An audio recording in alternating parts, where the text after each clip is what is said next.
നമ്മളിന്ന് ടാങ്ക് കഴുകാൻ വന്നിട്ടുള്ളത് എടപ്പാളാണ്.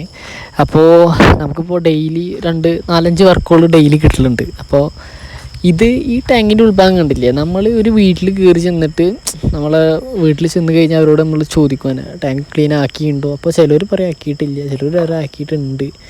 അപ്പോൾ ചില ഡൗട്ടുള്ളവർക്ക് നമ്മൾ നേരെ ഒരു ഫോട്ടോ ഒക്കെ എടുത്തിട്ട് കാണിച്ചു കൊടുക്കുകയാണ് ചെയ്യൽ. അപ്പോൾ ഇനി കാണിക്കാൻ പോകുന്നത് ക്ലീൻ ചെയ്തിട്ടുള്ള ഭാഗങ്ങളാണ് കേട്ടോ. അപ്പോൾ ഞാൻ കുറച്ച് കാര്യങ്ങൾ പറഞ്ഞെന്താ വെച്ചാൽ, നമ്മൾ ഈ ടാങ്ക് കാര്യങ്ങളൊക്കെ മാക്സിമം വൃത്തിയാക്കാൻ ശ്രമിക്കുക. വീട്ടിൽ ആരെങ്കിലുമൊക്കെ ഇല്ലാത്തവരാണെങ്കിൽ ഞങ്ങളെ പോലെ വൃത്തിയാക്കുന്ന ആൾക്കാരുണ്ടെങ്കിൽ അവരെ ബന്ധപ്പെടുക. മാക്സിമം നല്ല വൃത്തിക്കാണ് നമ്മൾ മാറ്റുന്നത്. വൃത്തിയാക്കണിട്ട് മുന്നേ ഞങ്ങൾ ഈ ഹോളിൻ്റെ ഉള്ളിലൊക്കെ ഉണ്ടല്ലേ, ആ പൈപ്പിൻ്റെ ഉള്ളിൽ നമ്മൾ തുണിയൊക്കെ വെച്ചിട്ട് അടക്കും, ഉള്ളിലേക്ക് വെള്ളം ഇറങ്ങാണ്ടിരിക്കാൻ വേണ്ടിയിട്ട്.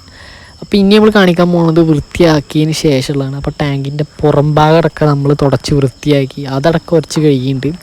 അതിന് ശേഷം എന്താ കാണിക്കുമ്പോൾ കണ്ടില്ലേ, ഇത്രത്തോളം നമ്മളുടെ ഒരു എഫേർട്ട് എടുത്ത് വൃത്തിയാക്കിയിട്ടുണ്ട്. അതിൻ്റെ ഉള്ളിൽ നമ്മൾ സാധാ ക്ലോത്തും അതുപോലെ തന്നെ ചകിരി കാര്യങ്ങളൊക്കെ വെച്ചിട്ടാണ് ഉരക്കൽ. വേറെ ലോഷൻസോ കാര്യങ്ങളൊന്നും നമ്മൾ ഇടലില്ല. എന്താ വെച്ചാൽ കുടിക്കണ വെള്ളമല്ല. അപ്പോൾ ഈ ഏറ്റവും അടിഭാഗത്തെന്ന് പറഞ്ഞു കഴിഞ്ഞാൽ അത് പോണില്ല, അത്രത്തോളം നമ്മൾ ഉരച്ചു പോയി. അതൊരു തരം പാട പോലെ കിട്ടിക്കണം, ഒരു കറായി മാറിയിരിക്കണേ. അപ്പോൾ അത് മാത്രം നമ്മൾ കൂടുതൽ ഉരക്കാൻ തന്നില്ല, ഇനി അഥവാ കൂട്ടിങ് പോകുന്നാലോ വെച്ചിട്ട്. അപ്പോൾ ഇതുപോലെ നിങ്ങളെ വീട്ടിൽ ഇങ്ങനെ കഴുകാൻ പറ്റാത്ത ബുദ്ധിമുട്ടൊക്കെ ഉള്ള ടാങ്കുകളാണെങ്കിൽ നമ്മളെന്തായാലും ബന്ധപ്പെടുക.